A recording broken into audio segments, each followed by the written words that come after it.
Sekarang kita akan masuk ke materi baru ya, yaitu tentang peluang ya. Jadi untuk materi kita lanjutan ya. Kemarin kan kita sudah bahas tentang aturan pencacahan ya, atau kaidah pencacahan. Nah, sekarang kita akan bahas tentang peluang. Nah, sebelum kita lanjut ke peluang ya, nanti yang akan kita bahas yang pertama dari konsep peluang ini itu adalah ya, pertama adalah nanti ada ruang sampel ya. Ini yang perlu kita ketahui dulu, ada ruang sampel. Nah, biasanya ruang sampel ini kita lambangkan dengan S ya. Dimana ruang sampel itu adalah ya banyaknya anggota ya, banyaknya anggota, atau biasanya ruang sampel itu adalah ini ya, ini ya, banyaknya anggota. Jadi tadi yang Bapak sebutkan banyaknya anggota itu disebut dengan ruang sampel ya. Kita ambil simpelnya aja ya. Kemarin kan kita udah bahas banyaknya anggota ini biasanya dilambangkan dengan ya NS. NS ini adalah jumlah dari ruang sampel gitu ya. Nah, misalkan Bapak ambil contoh untuk ruang sampel, misalkan adalah sebuah dadu misalkan ya. Misalnya sebuah dadu. Nah, kalau kita katakan sebuah dadu, ya kan? Nah, kalau sebuah dadu ini berarti kalau dari sisi jumlah sampelnya atau ruang sampelnya, ya, dadu ini karena di sini ada kata sebuah, dadu ini kan terdiri dari ada berapa angka? Ada, kalau misalkan dadu ya, nah dadu itu kan terdiri dari angka apa saja? Ada satu, ya kan? Ada dua, ada tiga, kemudian ada empat, ada lima, ada enam. Nah, berarti kalau kita gambarkan ya, atau kita simpulkan bahwa kalau ruang sampel untuk sebuah dadu ini atau NS ya, NS itu sama dengan 6. Gitu ya. Jadi NS-nya adalah 6. Gitu ya. Nah, ini untuk sebuah dadu. Gitu. Nah, kemudian juga misalkan kalau untuk apa? Misalnya uang logam. Nah, kan gitu ya, uang logam.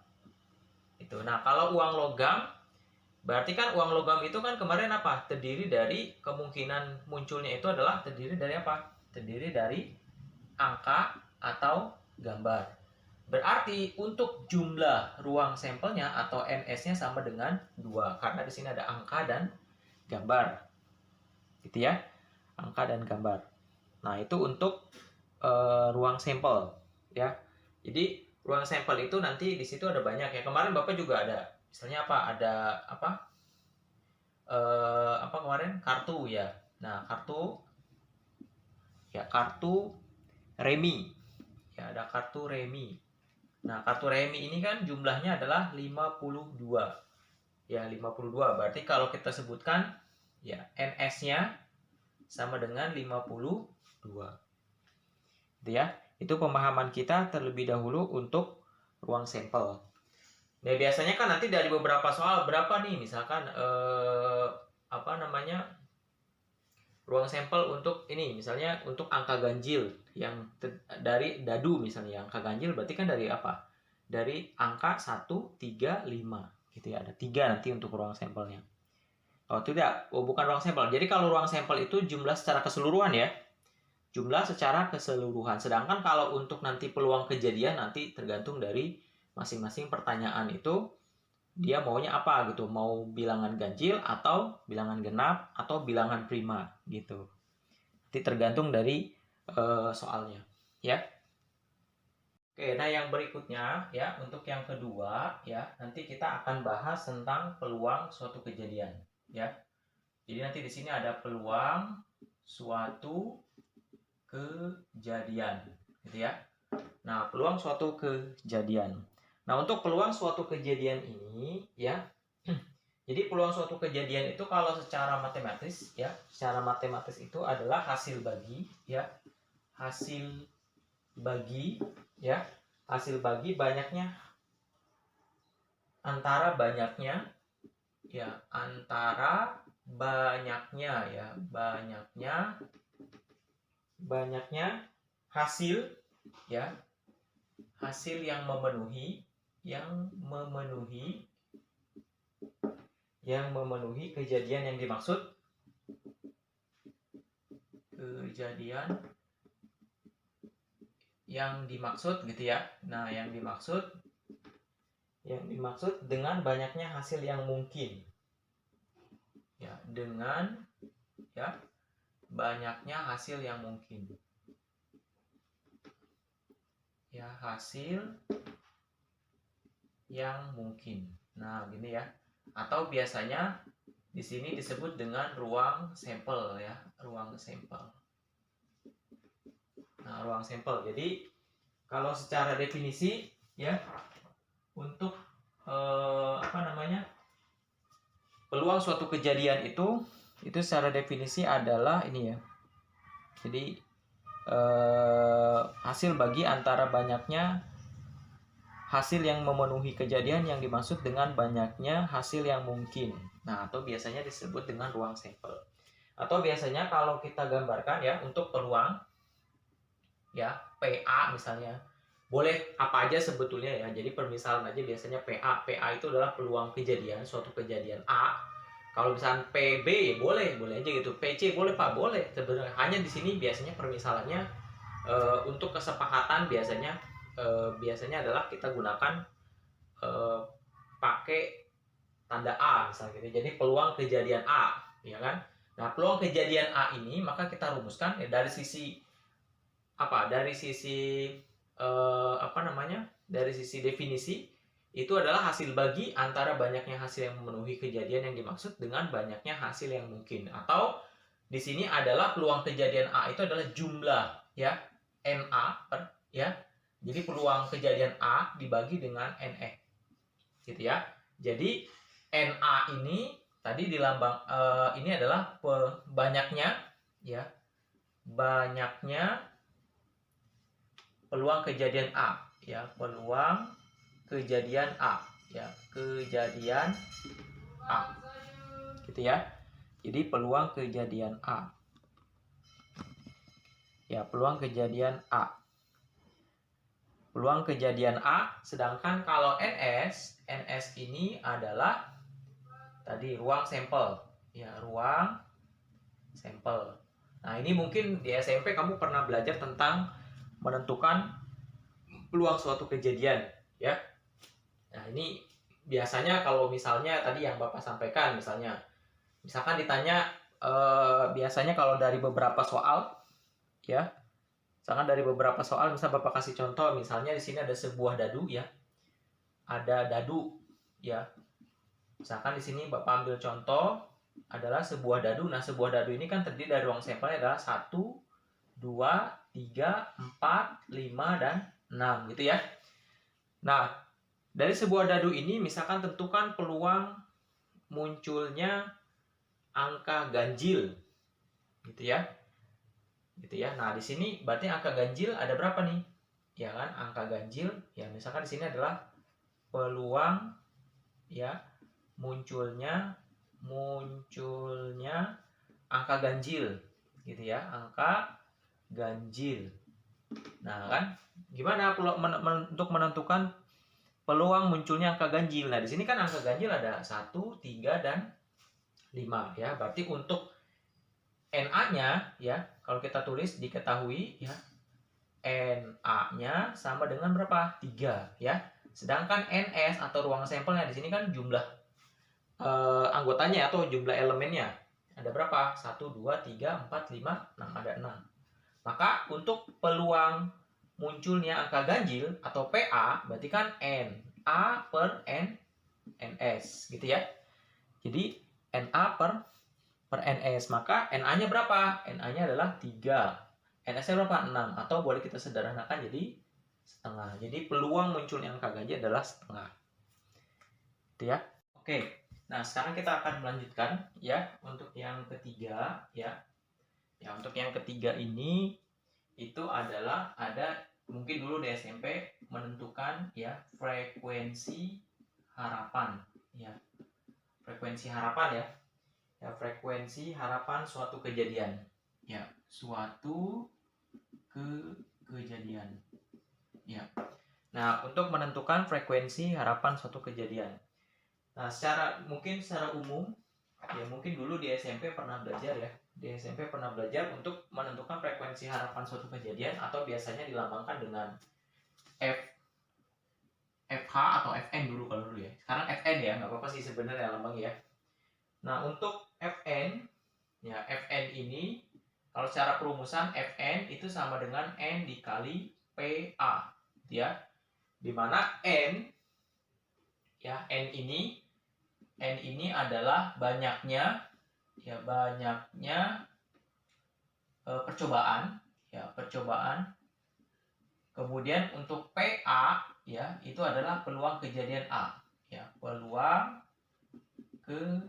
kejadian A ya. Karena nanti PA itu kan tadi sudah Bapak jelaskan, PA itu adalah NA per NS, gitu ya. Nah, jadi nanti untuk menentukan frekuensi harapan suatu kejadian atau FN itu adalah tadi ini N ini adalah banyaknya percobaan. Nah, PA ini adalah peluang kejadian A, atau di mana PA ini adalah NA per NS, gitu ya, untuk frekuensi harapan suatu kejadian. Oke, baik. Nah, kita akan ambil contoh ya untuk frekuensi harapan suatu kejadian ya. Misalkan di sini adalah contohnya sebuah dadu ya dilempar sebanyak 90 kali ya. Frekuensi harapan munculnya mata dadu 2 ya adalah berapa? Oke, di sini yang pertama adalah di sini ada sebuah dadu. Nah, sebuah dadu berarti kalau sebuah dadu kita anggap pertama adalah ruang sampelnya ya. Jadi NS ya yang diketahui di sini adalah NS-nya itu kan terdiri dari dadu itu kan ada 6 ya. Ya ada apa? Ada 1, 2, 3, 4, 5, 6. Jadi ada angka 1, 2, 3, 4, 5, 6. Berarti jumlah total anggotanya ada 6. Ya. Kemudian di situ dilempar sebanyak 90 kali. Berarti kan jumlah banyaknya percobaan atau N-nya adalah berapa? 90. Gitu ya. Kemudian di sini adalah frekuensi harapan munculnya mata dadu 2. Nah, di sini kan mata dadu 2 itu cuma ada 1 ya. Di sini kan angka 2 itu cuma ada 1. Ya. Berarti untuk NA-nya ya, peluang mata ini adalah peluang ini ya, munculnya mata dadu 2. Peluang mata dadu 2 ya, munculnya mata dadu 2. Dadu 2 itu sama dengan ada 1. Karena ada 1 doang kan angka 2 di sini ya di mata dadu ya. Nah, di situ berarti untuk menentukan frekuensi harapannya ya, frekuensi harapannya berarti di situ kan Fn ya sama dengan ya N dikali PA ya. Di mana PA-nya kita cari dulu ya, itu NA per NS ya. NA-nya berapa? NA-nya 1. NS-nya berapa? 6. Berarti 1 per 6. Ya. Tinggal dimasukkan. N-nya berapa? N-nya adalah 90. Ya, dikali dengan PA-nya berapa? 1 per 6. Ya. Berarti 90 ya tinggal dibagi 6 ya. 90 bagi 6 berapa? Itu adalah 15. Didapatkan frekuensi harapannya adalah sebesar 15. Oke, baik. Nah, kita akan melanjutkan ya. Tadi kita sudah bahas tentang frekuensi harapan ya suatu kejadian. Nah, kita akan melanjutkan untuk yang keempat ini adalah frekuensi relatif atau yang dilambangkan dengan FR. Nah, di mana FR ini itu adalah banyaknya kejadian yang dimaksud dibagi dengan banyaknya percobaan. Nah, maksudnya gimana? Nah, di sini banyaknya kejadian yang dimaksud itu adalah banyaknya kejadian yang diinginkan dalam suatu kejadian, gitu ya, dibagi dengan banyaknya percobaan. Nah, untuk contoh soalnya di sini adalah percobaan mengundi sebuah dadu sebanyak 150 dan angka pada dadu lebih dari 4 adalah 48 kali. Nah, berarti di sini kan jumlah banyaknya percobaan itu ada sebanyak 48 kali ya. Ada 48 kali. Nah, angka dadu lebih dari 4. Nah, ini lebih dari 4 adalah 5 dan 6. Maka frekuensi relatifnya gitu ya. Untuk menentukan frekuensi relatif ini, kalau secara perumusan itu adalah banyaknya kejadian yang dimaksud. Banyaknya kejadian yang dimaksud ini adalah di sini kan percobaan mengundi sebuah dadu sebanyak. Nah, di sini kan yang kita coba undi adalah tadi besarnya berapa? Di sini kan ada berapa? Dan angka pada dadu lebih dari 4 ada 48 kali, ya kan? Ada 48 kali. Berarti kan banyaknya kejadian yang dimaksud ini ada sekitar 48 kali, ya kan? Kemudian dibagi dengan banyaknya percobaan. Di sini percobaan mengenai mengundi sebuah dadu ini sebanyak 150. Nah, maka untuk frekuensi relatifnya adalah dari 48 dibagi dengan 150, atau kita sederhanakan dibagi 2 ya. Ini hasilnya 24 ya per 75 gitu. Jadi untuk frekuensi relatifnya adalah 24 per 70. Oke. Nah, untuk soal peluang ya, misalkan di sini adalah yang pertama, kita akan bahas ya, percobaan melambungkan sekeping uang logam satu kali, berapakah peluang munculnya gambar, gitu ya. Kemudian untuk soal yang kedua adalah pada percobaan melemparkan sebuah dadu bersisi 6, berapakah peluang munculnya mata dadu lebih dari 4. Oke, untuk yang pertama ya, yang pertama ini adalah ya, untuk menjawab kita tulis dulu jawab ya. Untuk yang pertama di sini adalah untuk soal pertama, percobaan melambungkan sekeping uang logam. Berarti kalau sekeping kemungkinan munculnya itu adalah angka atau gambar ya. Maka logam di sini melambungkan logamnya itu hanya satu kali. Berapakah peluang munculnya gambar? Berarti kan kemungkinannya ya, kemungkinannya atau ruang sampelnya ya, ruang ya sampelnya itu dia kan terdiri dari angka atau gambar ya. Karena di sini ruang sampelnya itu terdiri dari angka atau gambar, maka NS-nya atau jumlah ruang sampel kan ada angka dan gambar, berarti ada 2 ya. Nah, NS-nya. Kemudian di sini adalah percobaan melambungkan sekeping uang logam satu kali, berapakah peluang munculnya gambar? Berarti kan kemungkinannya antara gambar atau angka. Berarti kan hanya satu ya. Ya, berarti nanti NA-nya ya itu 1 karena hanya satu gambar. Gitu ya. Maka peluang munculnya gambar atau misalnya di sini adalah PA ya, itu adalah A per NS ya. NA-nya berapa? 1. S-nya berapa? NS-nya 2. Berarti 1 per 2. Gitu ya. Itu untuk menentukan ruang bukan ruang tapi percobaan peluang munculnya gambar. Gitu ya. Kemudian untuk yang kedua. Nah, ini kita hapus saja ya untuk yang pertama ya. Nah, untuk yang kedua gimana, Pak? Nah, yang kedua ini itu adalah pada percobaan melemparkan sebuah dadu. Nah, di sini adalah untuk kasusnya adalah sebuah dadu yang bersisi 6. Berapakah peluang munculnya mata dadu lebih dari 4? Gitu ya.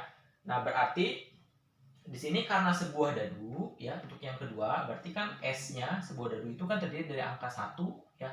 1, 2, 3, 4, 5 dan 6. Ini ruang sampelnya atau S-nya. Maka jumlah NS-nya itu ada berapa? Ada 6 ya. Kemudian sini berapakah peluang munculnya mata dadu lebih dari 4? Yang lebih dari 4 itu kan dia ada 5 dan 6. Ya, berarti NA-nya ya. NA-nya ya. NA-nya itu kan dia terdiri dari 5 dan 6 atau jumlahnya ada 2 karena 5 dan 6 1 2 ya, ada 2. Maka untuk PA-nya atau peluang munculnya mata dadu lebih dari 4 itu adalah N ya, NA per NS ya. NA-nya berapa? 2. NS-nya berapa? 6 atau boleh kita sederhanakan jadi 1 per 3 ya. Itu dapat peluang munculnya mata dadu lebih dari 4 adalah 1 per 3. Oke, baik. Nah, di sini Bapak akan coba ya menggambarkan ya. Ini tadi kan dari tadi itu untuk ruang sampelnya adalah sekeping logam ataupun sebuah dadu gitu ya. Nah, bagaimana Pak kalau misalkan itu 2 buah dadu gitu ya, peluang munculnya itu bagaimana? Nah, di sini sebetulnya ya untuk menentukan peluang munculnya misalkan 2 dadu atau 2 keping logam, kita bisa menggunakan mungkin cara di SMP dulu ya. Jadi untuk menentukan ruang sampelnya ya, misalkan ada di sini adalah yang pertama untuk ruang sampel, misalkan di sini ada 2 buah dadu ya, 2 buah dadu. Nah, kalau kita bicara tentang 2 buah dadu, berarti kita buat saja misalkan di sini adalah tabelnya gitu ya. Nah, di sini kan ada di sini misalkan di sini ada ini 1 ya, 2, 3, 4, 5, 6 ya. Nah, di sini nanti untuk ininya ya. Nah, di sini pertama misalkan di sini dadu 1, ini dadu 2 gitu ya. Nah, di sini kan setiap dadu itu nanti dia punya apa? Punya ini ada 6 ya. 1 2 3 4 5. Nah, ini kurang 1. Nah, kita masukkan di sini. Nah, ini ada 6. Nah, di sini kita masukkan ya. Di sini ada 1 ya. 1 2 3 4 5 6. Ini juga 1 2 3 4 5 6. Nah, gitu ya. Nah, bagaimana cara menentukan ruang sampelnya? Gitu ya.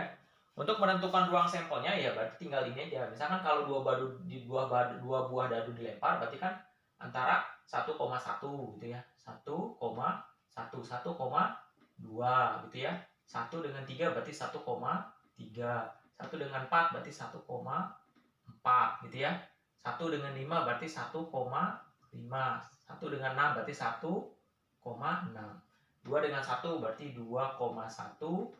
2,2 ya, dan seterusnya ya. 2,3, 2,4, 2,5 dan 2,6. Karena kan dilempar secara bersamaan. Kemudian ini 3. Berarti 3,2 3,2. 3,1 sorry. 3,1 di sini 3,2, 3,3, 3,4 ya.